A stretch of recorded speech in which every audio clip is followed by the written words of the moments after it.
Good morning. Welcome to the first of what will be many Tribe Digital Marketing office hours. The whole objective of this session is to knowledge share. We are looking to provide as many valuable resources as we can to you and hopefully be somewhat of a cheat for everybody who's watching this video or possibly joining live. I'm joined today by Jamie Kirmess, who is a principal with LeadMD, and Jamie is going to be our expert today, our expert panelist, as we walk through a couple concepts that were submitted by a few people on LinkedIn. Jamie, welcome. Thank you. Thank you. Wow, expert. That seems very official. Oh, super official, super official. All right, so we had two very important topics that were submitted. The format for today, we'll go through one. If you have questions that come up immediately, if you would submit them via the chat and we'll save them. We might do questions for that topic. After that topic, we're planning on spending about 10 minutes per topic. And then you'll have about roughly 5 minutes of questions. If there's something burning, again, throw it in the chat. I'll try to answer it. If you have other topics that we want to do for other sessions, throw them in the chat as well. I'll log them and we can start to keep a running thing of these. And hopefully we can run this type of session weekly and it'll be valuable for folks. All right, so let's jump right in. The first topic was submitted via Meredith Jensen.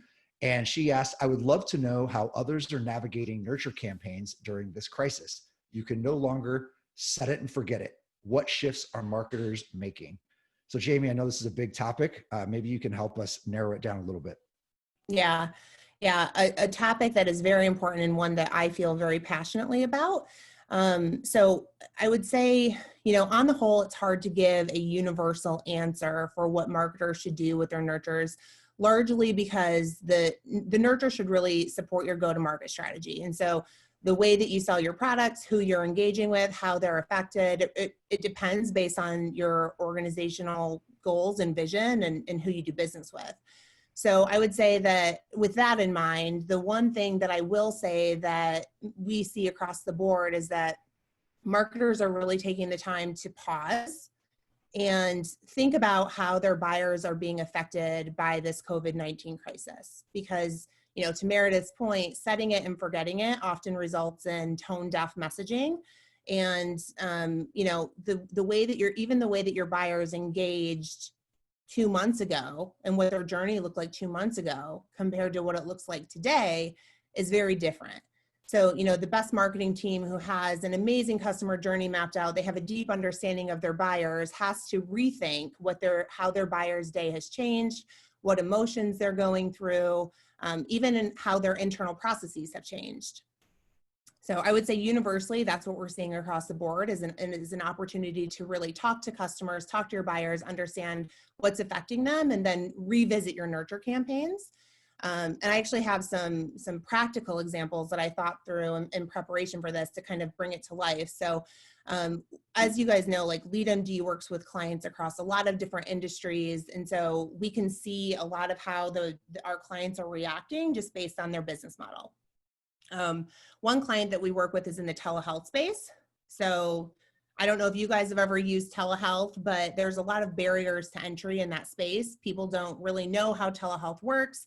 They don't know if their insurance covers it. They don't know what telehealth providers treat. So there's just a lot naturally in terms of barriers for adoption of a platform like a telehealth service. Well, as you can imagine, COVID changed that all of those barriers. People are now like, give me my telehealth option because I don't want to go to the hospital. I don't want to be near people. I want to talk to a doctor online. So as you can imagine, they're all of a sudden experiencing this huge demand and they only have so many doctors. So in order to preserve that customer experience and make sure that they have enough doctors to service the demand, they actually had to pause their new member onboarding nurture. So they have a nurture that takes place that essentially when somebody signs up they register for the platform originally through their health insurance, it welcomes them to the platform and tells them and educates them all about telehealth. So they actually chose to just pause that nurture entirely. Another option could have been to just say when to use telehealth, right? So instead of sending them, all of this messaging about barriers to entry, they could have changed their messaging to say something about when to use telehealth versus actually going to a doctor amidst this pandemic. So Jamie, it seems like regardless, there's education needed on both sides, right? if it's the barrier to entry message, you're educating the buyer around how do you get around and circumvent those barriers. In this environment, when they're probably being flooded with requests to use telehealth, there's an educational process of expectation setting, I would think. Absolutely. Yeah, that's a great way to summarize. Okay, interesting. So you mentioned another example of things that might be looking at, challenges, reacting to trends in the market. Telehealth was a good example. Do you think there's anything that you mentioned at the very top, buyer journey and understanding the buyer at a deep level? I mean, that seems like a baseline for any marketer. What Mhm. types of intelligence can you gain, or what are you looking for? Because things have changed, right? It's a constantly dynamic environment. So what can you do to tap into what the buyer's thinking now? Yeah, I mean, I think, this is where sales and marketing alignment is so important. So marketers should be constantly talking to their customer success team and to their sales team to understand what conversations are you having with customers, because most of the time your best customers are your best buyers. And so understanding your customers and what they're going through now is hugely important in that upfront nurture creation. And so another example that I wanted to share is like, telehealth is an easy example because it's so impacted by what's going on today. But even if you think about clients that are in the SaaS space, like we have a lot of B2B SaaS clients. We have somebody that's in the sales enablement space, and that's really more of a horizontal sell, right? They're selling to sales teams across multiple verticals. And so the way that a seller in the travel and tourism industry is being affected right now is totally different from the way that a seller in the medical device space or the pharmaceutical space is being impacted right now, right? So you really have to think through, like, what are my segments of buyers and what are they feeling right now? Because the seller in the travel and tourism space has a lot of fear. If their compensation is largely variable, they're probably thinking, how am I going to support my family? They may not have a job. So the message that you bring to somebody like that is different than the seller who's like at an all-time high because their product is in desperate need right now from buyers. Yeah, absolutely. What you talked about when we were doing some show prep, just the concept of empathy. And I think people talk about that a lot, Mm-hmm. but I don't know, empathy isn't just saying, I hope you're doing okay. The time is struggling right now. Empathy is really, I know what you're going through right now, and Yes. I believe I can help you. How do you dig into that mindset of the buyer? That's such a good question and hard to answer. And I feel like if you really know your buyers, the answer is obvious. So I feel like empathy sometimes can be this blanket like buzzword that people use, but if you truly do know your buyers and you know how you can help them, it becomes an easy thing. So, you see a lot of B2B companies right now offering free versions of their products. I have a client who's in the employee recognition space who is basically offering ways to keep your employees engaged. They have this platform that basically allows employees to give kudos. And, now that there's a remote workforce, like that type of kudos and culture building is really important. And to give that product away for free because you know that your buyers are all dispersed is super valuable. So there's not really like it doesn't, just because they're giving away their product doesn't mean that that's what you have to do. Right. That a lot of people think, oh, I see all these companies giving away their product, I need to do that too. It could be as simple as just calling them up and calling up a customer and saying, how can I help? And Right. asking, with no intention there or no sort of desire to make a sale. Yeah. How do we bring that back to nurture just a little bit? I know we're about on time on the nurture topic, but you know, does nurture always have the same goal? No, not at all. And I think one of the notions that I wanted to challenge at the beginning of this is that the question that Meredith asked is super timely because now we can't set it and forget it because of everything that buyers are going through. But I would challenge the notion that marketers can ever really set it and forget it with their nurture series. because things are constantly changing in the market. Buyers are constantly, new technologies coming, and they're being impacted in different ways. I have a client who their sales process changed. For Right. example, they found that the sales team found that their sellers were basically waiting to the last minute to open an opportunity.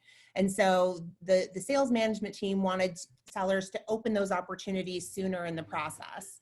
And so as a result of that, marketers have got this nurture in the background that's listening for an opportunity creation. Well, when you've got an opportunity creation a month before the deal's going to get signed compared to 4 months before the deal's going to get signed, that impacts your nurture. So Right. you constantly need to have your finger on the pulse. You need to understand what's going on from a trend perspective with your buyers and also with your internal processes, so that you're not sending messaging that doesn't make sense. Especially for large, complex organizations where, there's a lot of business units that sell different products, and, you're targeting the same buyer. Oftentimes that buyer is inundated by messages from all these different business units who have their own nurtures running in the background, For versus sure. really looking at that customer journey more holistically and shaping the nurture experience based around that customer journey versus the business unit's product that they're trying to sell. Yeah, for sure. So I have Christina popped in a little note here to me around building trust as a part of the marketing relationship with your customers. So Christina, do you want to chime in just for a minute here on maybe some examples you've seen of that trusting relationship that marketing is able to build? Yeah, sure. I think again, it's if you're trying to now go talk to customers who don't actually know you or know your product, or again, you have a good trusting relationship with, it's going to be hard to have those conversations now. But I think that, so again, all along, part of that nurture campaign should be about helping people understand what it is that you offer and why you're there and how you're helping them. Now it's just with a little more of an empathetic twist, if you will, because you already know, you've already convinced them to buy your product. Now the question is, what do they need, like emotionally, and even in their jobs, if they even have a job still. And so I think it's just really important to, again, reevaluate that nurture campaign. And I think most people are I hope most people are at least evaluating them. A lot of them are turning them off in their current form. But really it's just a matter of, I've seen a lot of them, like Farm Girls. Farm Girl Flower does a really good job. She literally is just like, look, this is terrible. We're all going through this. She does these little video snaps. She started doing emails, and now she actually does videos just to really like show. She actually does them in her flower warehouse. So you can That's really awesome. see like there's nothing going on. Like her employees are out of a job. And again, it just builds empathy. So for her, what she's trying to do is get people to like pre-order things and buy gift cards, Mhm. so that when things come back to normal. So there's some things you can do, but you have to think about, again, like you guys said, what are they going through, both emotionally, personally, and with their career right now. I Think think that's about a just the great point. simplicity of that shift though. Sorry, Jamie, like No, you go from an ahead. email message that we traditionally use as Yeah, marketers to just flipping on your webcam or your cell phone and shooting a video and saying that message. She becomes so much more human at that point. she did, and you could tell like she was like holding back tears. You could see that in the emails. She was trying to show that empathy and trying to show what she and Right. her team are going through, but it wasn't until you saw her face and like she's just trying not to like start bawling that you're like, okay, I get it. Yeah, absolutely. And I was just going to say, I love the concept of, as a business, asking your customers and buyers for that support. So Yeah, not, because they rely on you. And if you go away because of this pandemic, if your business can't survive, well, that's hard for your customers in the long run when they're going to need you once this whole thing blows over. And so being honest about, here's how you can, not just how I can help you, but, here's where we're at as a business and the support that we need from our community in order to survive. Like, I think that messaging is, if you can strike the right balance, it's totally acceptable.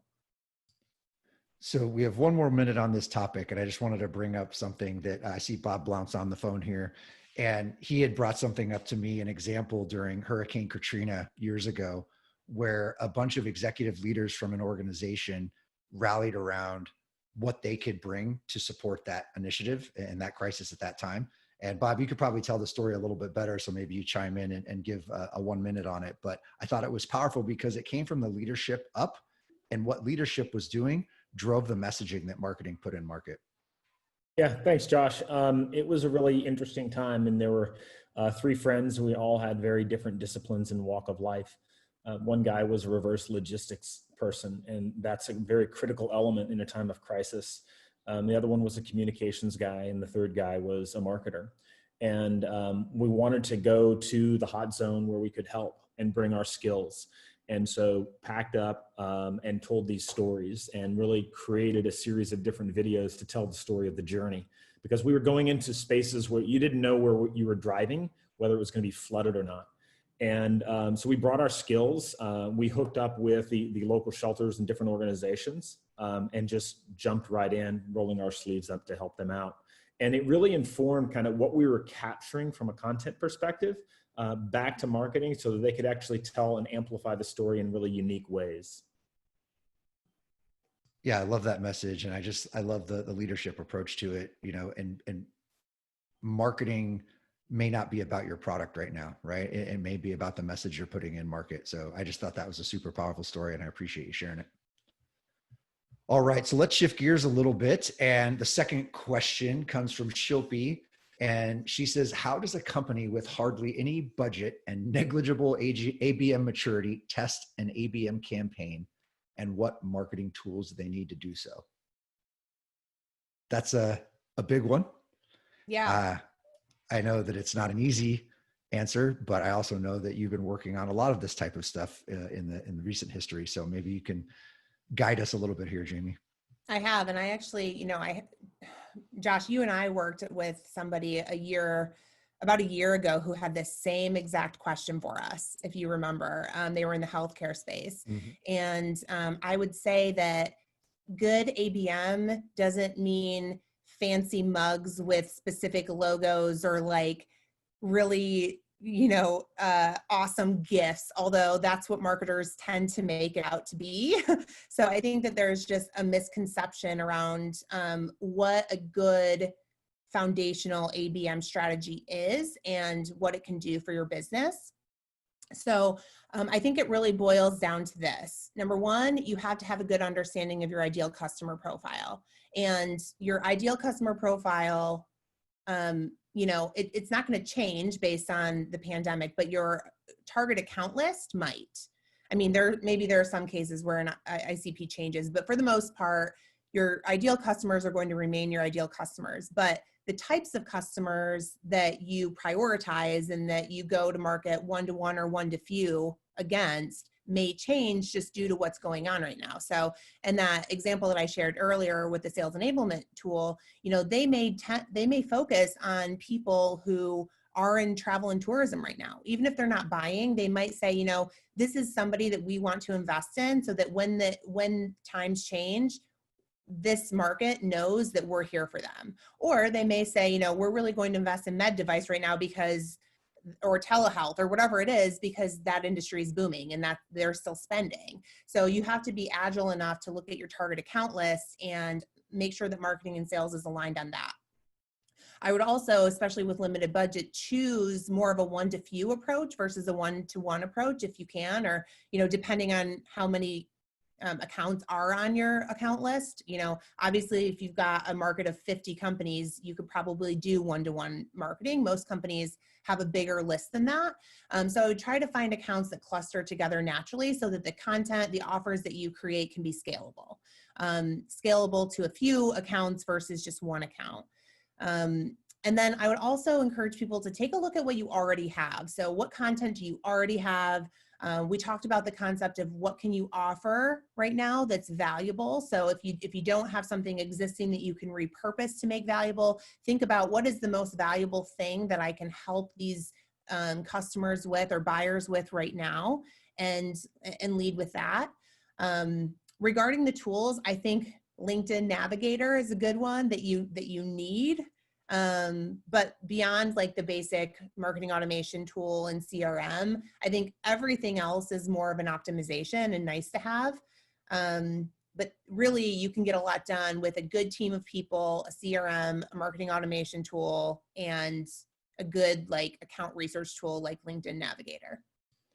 Yeah, I like LinkedIn Navigator just from the alert standpoint and being able to cluster, and to use your point around adjusting your ICP or your target account list, Navigator is a super easy way to create subsets of the list that already exist. So you might say, tier A ICP, but now, during COVID, we're targeting medical devices, an example. So you can easily create subsets, create new alerts, get new news feeds and things like that, and base your messages off of relevant triggers, because there's going to be news about a lot of those organizations that are coming out that are specifically relevant to what's happening right now.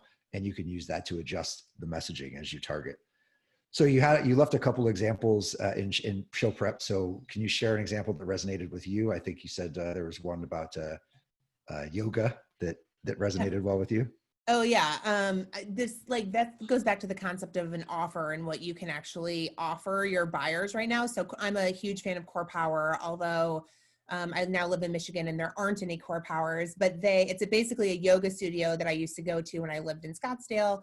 And they are offering free online classes now for everybody.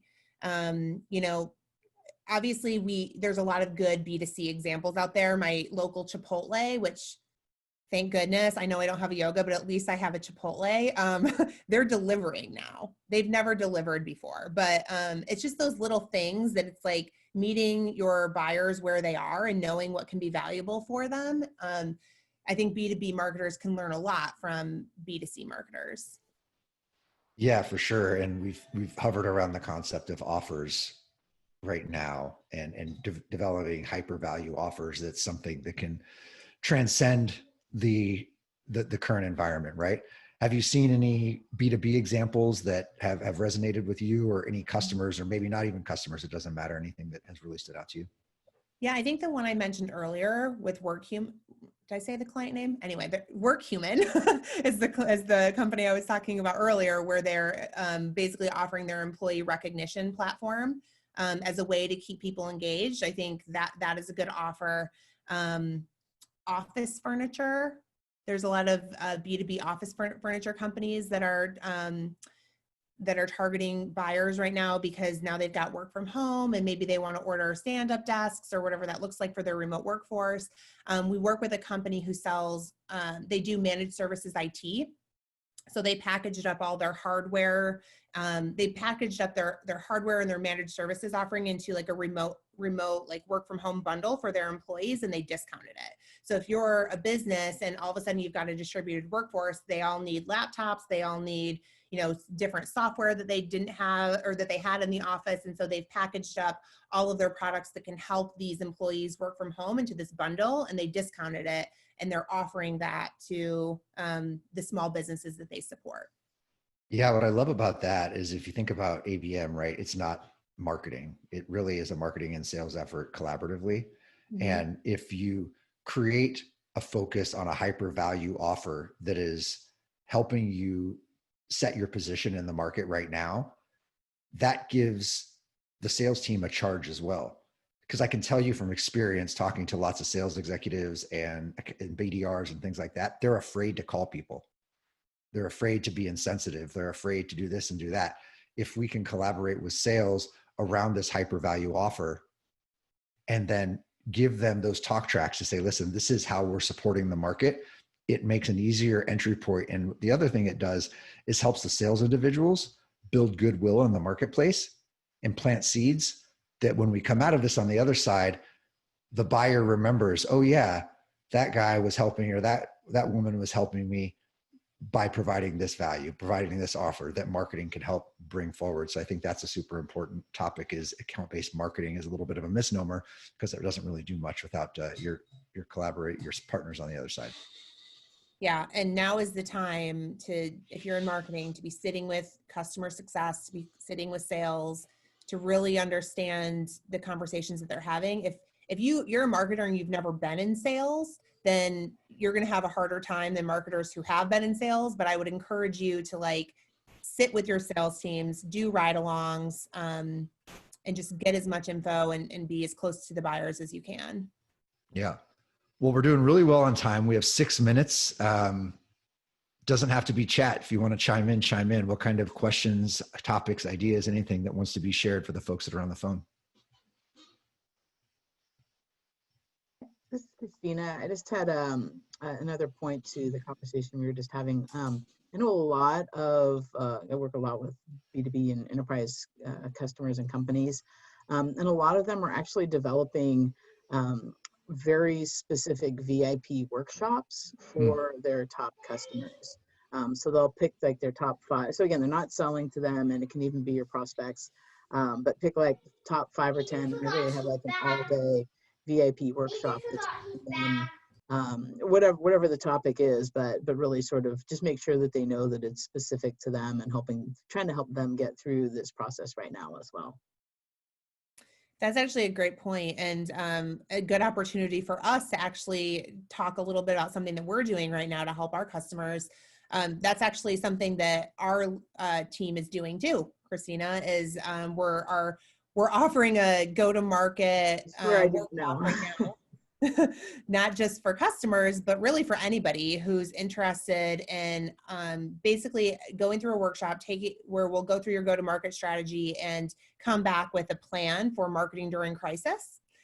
So thanks for setting that up. I hopefully, because I would have totally escaped my mind, but now hopefully we can reach somebody who can give value. For you, Jamie. Yeah, absolutely. And I'll share out the link to the Marketing and Crisis Guide. It does give some of those talking points that you can work through as an organization on your own. There's a workbook on the back end of that just gives you a framework to start thinking through some of these concepts and getting your own ideas on paper. And to Jamie's point, if that guide starts to spark some interest in you, we will absolutely help those organizations to workshop that a little bit further and to a deeper level. Anything else that anyone wants to cover while we have some really powerful minds here on the phone? Jamie, I'll add on to one of your comments about ABM. So first and foremost, I'm in a small SaaS-based company. Josh and I have gotten to know each other. We have recently started an ABM strategy ourselves, and I think some of your points are really accurate in being intentional. And for us, we decided to start really small. So we have a list of just over 30 accounts. We've been using LinkedIn very heavily for that. So a lot of, targeted ads, very specific to people in certain job roles, knowing that ICP. So just to validate your point, we've seen a lot of success in generating MQLs just through investing in those kind of LinkedIn targeted advertisings with matched audiences. And also from an empathetic standpoint, I know we touched on that earlier. One of the things that we have done is just put together resource kits for COVID-19. We've developed specific blogs that we've shared with those ABM accounts about how to sell during a crisis. We're a sales enablement company too, by the way. And other things we've done, we even actually created an activity book that we targeted specifically to women that may be working at home with children. And so the offer was actually, hey, we know you're working at home with kids and that's tough. So we actually developed like a coloring activity book that they could print off and give to their kids. And we generated a decent amount of MQLs out of that. So I think, again, it doesn't have to be rocket science. You don't have to overcomplicate things. Sometimes it's easy to start small. We certainly didn't have a big budget, but we have seen success in just being intentional on ABM. That's awesome. Very creative too. Yeah, it is awesome. And think about the how much easier that conversation is for your seller who's making that offer on the other side, right? They look like Absolutely. A hero, and that's what we're trying to do, right? It plants a seed for a conversation way down the road. Right. Yeah, I love it. And then when you get more advanced, you can start investing in things like Sendoso and 6 Sense, where you can have intent data. And that's when it gets to those are real game changers. But to start and get a good foundation and establish that cadence and that relationship with sales, what you're doing today is perfect. Yeah. I have the opportunity to send people wine and ice cream and stuff. And so I've been sending a lot of wine since people are in quarantine right now. And I will tell you, my customers really appreciate it. Yeah, that's fantastic.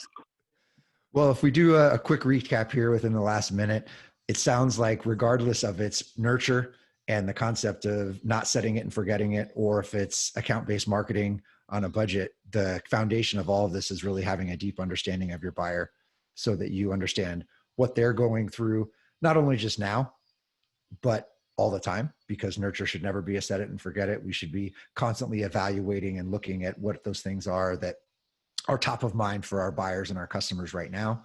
From an ABM standpoint, those ideal customer profiles probably aren't going to change as a result of COVID, but there's potential industry impacts. So how you want to message to different industries could be something that you want to evaluate and focus.